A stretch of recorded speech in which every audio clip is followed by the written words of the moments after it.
একবার ভাবুন তো, মাঝরাতে হঠাৎ বিস্ফোরণের শব্দে আপনার ঘুম ভেঙে গেল, নিজের দেশের রাজধানীতেই।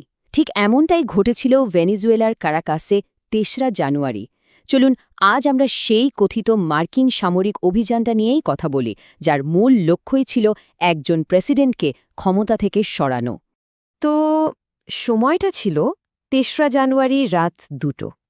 ভেনেজুয়েলার রাজধানী কারাকাসের রাস্তাঘাট তখন একেবারে শান্ত, পুরো শহরটা গভীর ঘুমে।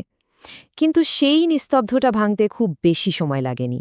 বিভিন্ন সূত্র বলছে বিস্ফোরণটা এতটাই শক্তিশালী ছিল যে শুধু রাজধানী নয়, বরং আশেপাশের বিশাল একটা এলাকা কেঁপে উঠেছিল। এর ধাক্কা নাকি মাইলের পর মাইল দূর থেকেও অনুভব করা গিয়েছিল।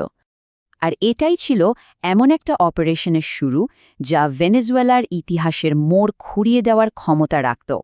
রিপোর্টগুলো থেকে যা জানা যায় তা হল, প্রথম ১ ঘণ্টার মধ্যে শহর জুড়ে প্রায় ৭ থেকে ৯টা বিস্ফোরণ ঘটে। বুঝতেই পারছেন, এটা কোনো বিচ্ছিন্ন ঘটনা ছিল না, বরং একটা অত্যন্ত সুসংগঠিত আর বহুমুখী আক্রমণের পরিষ্কার ইঙ্গিত ছিল এটা। এখন দেখুন, টার্গেটগুলো কিন্তু খুব ইন্টারেস্টিং ছিল। ফুয়ের্তে তিউনা আর লা কার্লোটা এয়ারবেস হল ভেনেজুয়েলার মিলিটারির একেবারে নার্ভ সেন্টার। অন্যদিকে কুয়ের্তেল দেল্লা মন্টানিয়া, যেখানে হুগো শাভেজের সমাধি আছে, সেটার একটা বিশাল প্রতীকী মূল্য রয়েছে। মানে হামলাকারীরা একই সাথে সামরিক এবং মনস্তাত্ত্বিক দুভাবেই আঘাত করতে চেয়েছিল। কিন্তু প্রশ্ন হল, ব্যাপারটা এই পর্যন্ত গড়ালো কিভাবে? এই আক্রমণটাকে ঠিকমতো বুঝতে হলে আমাদের একটু পর্দার আড়ালের প্রস্তুতিগুলোর দিকে তাকাতে হবে। যদিও বাইরে থেকে দেখে মনে হতে পারে এটা একটা আকস্মিক হামলা, কিন্তু আসল ঘটনাটা ছিল তার চেয়ে অনেক বেশি জটিল। এই অপারেশনের বীজ কিন্তু প্রথম বিস্ফোরণের অনেক আগেই বোনা হয়েছিল। বিভিন্ন সূত্র থেকে যা জানা যায়, এই সামরিক পদক্ষেপটা কোনো হুট করে নেওয়া সিদ্ধান্ত ছিল না। এটা ছিল বছরের পর বছর ধরে চালানো গোয়েন্দা কার্যক্রম আর কূটনৈতিক চাপের একটা চূড়ান্ত পরিণতি। এই প্রস্তুতির একটা খুব গুরুত্বপূর্ণ অংশ ছিল গ্রাউন্ড সফটেনিং। এখন এই জিনিসটা কি? এটা হলো কোনো দেশে সরাসরি সামরিক হামলা করার আগে সেখানে গোপনে নিজেদের নেটওয়ার্ক তৈরি করা, চারদিক থেকে চাপ তৈরি করে লক্ষ্যবস্তুকে ভেতর থেকে দুর্বল করে ফেলা। অভিযোগ করা হয় যে এই গ্রাউন্ড সফটেনিং অপারেশনের পেছনে ছিল একটা বেশ শক্তিশালী জোট।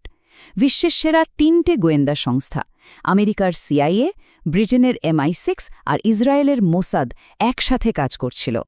আর এটাই আমাদের নিয়ে আসে এই অপারেশনের মূল লক্ষ্যে, যার কোড নেম ছিল ডিক্যাপিটেশন। সোজা কথায় এর উদ্দেশ্য ছিল একেবারে মাথাটাকেই কেটে ফেলা। দেখুন, ডিক্যাপিটেশন স্ট্রাইক একটা খুব নির্দিষ্ট সামরিক কৌশল। এর লক্ষ্য কিন্তু কোনো দেশ দখল করা নয়। এর লক্ষ্য হল দেশের একেবারে শীর্ষ নেতৃত্বকে সরিয়ে দেওয়া, যাতে পুরো শাসন ব্যবস্থাটাই হুড়মুড় করে ভেঙে পড়ে। আর এই টাইমলাইনটা দেখলে বোঝা যায় ঘটনাগুলো কত দ্রুত ঘটেছিল। বলা হচ্ছে ক্রিসমাসের মধ্যে মিলিটারি পুরোপুরি তৈরি ছিল, ডিসেম্বরের শেষে ফাইনাল অনুমোদন আসে, আর জানুয়ারির শুরুতেই আক্রমণটা হয়ে যায়। আরও অভিযোগ করা হয় যে এই হামলায় 9টা সামরিক হেলিকপ্টার অংশ নিয়েছিল। এর মধ্যে ছিল AH-64 অ্যাপাচি আর AH-1Z ভাইপারের মতো মারাত্মক অ্যাটাক হেলিকপ্টার, যেগুলো প্রচণ্ড শক্তিতে গোলাবর্ষণের জন্য বিশেষভাবে তৈরি। অ্যাটাকের ঠিক পরেই কিন্তু একটা বেশ অবাক করার মতো ঘোষণা আসে। চলুন দেখা যাক সেই ঘোষণায় ঠিক কী দাবি করা হয়েছিল। সোশ্যাল মিডিয়াতে সাবেক মার্কিন প্রেসিডেন্ট ডোনাল্ড ট্রাম্পের নামে একটা পোস্টে বেশ বড়সড় একটা দাবি করা হয়। বলা হয় যে অপারেশন সফল হয়েছে এবং মাদুরো আর তার স্ত্রীকে আটক করে দেশ থেকে সরিয়ে নিয়ে যাওয়া হয়েছে। মানে মূল বিষয়টা হলো, এই অপারেশনের স্ট্র্যাটেজিটাই ছিল খুব সুনির্দিষ্ট। লক্ষ্য ছিল শুধুমাত্র রাষ্ট্রপ্রধানকে ক্ষমতা থেকে সরানো, কোনো পুরোদস্তুর যুদ্ধ বা দেশ দখলের মতো ব্যাপার ছিল না। আচ্ছা, এবার আসা যাক এই কথিত অপারেশনের সুদূর প্রসারী ফলাফলগুলো নিয়ে। এর প্রভাবগুলো ঠিক কী হতে পারত? দেখুন, এই ধরনের একটা পদক্ষেপের কিন্তু দুটো দিক আছে। দেশের ভেতরে এটা হয়তো একজন নেতার শক্তিশালী ভাবমূর্তি তৈরি করতে পারে, কিন্তু আন্তর্জাতিক মহলে এটা আন্তর্জাতিক আইন আর একটা দেশের সার্বভৌমত্ব নিয়ে মারাত্মক প্রশ্ন তুলে দেয়। এই ঘটনাটা আমেরিকার ভেতরেই কিন্তু একটা বিতর্কের ঝড় তুলে দিতে পারত। যেমন একজন প্রেসিডেন্টের কি এভাবে আক্রমণের আদেশ দেওয়ার আইনি অধিকার আছে? মিলিটারির যে কমান্ড স্ট্রাকচার সেটা কি ঠিকভাবে মানা হয়েছিল? আর সবচেয়ে বড় প্রশ্ন, কংগ্রেসের অনুমোদন ছাড়া এমন একটা পদক্ষেপ নেওয়া কি আদৌ বৈধ? সবশেষে এই পুরো ঘটনাটা আমাদের একটা বেশ গম্ভীর প্রশ্নের সামনে দাঁড় করিয়ে দেয়।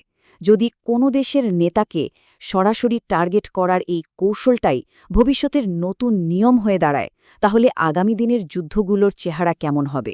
এটা এমন একটা প্রশ্ন যার কোনো সহজ উত্তর নেই, আর হয়তো খুব শিগগিরই আমাদের সবাইকে এই প্রশ্নের মুখোমুখি হতে হবে।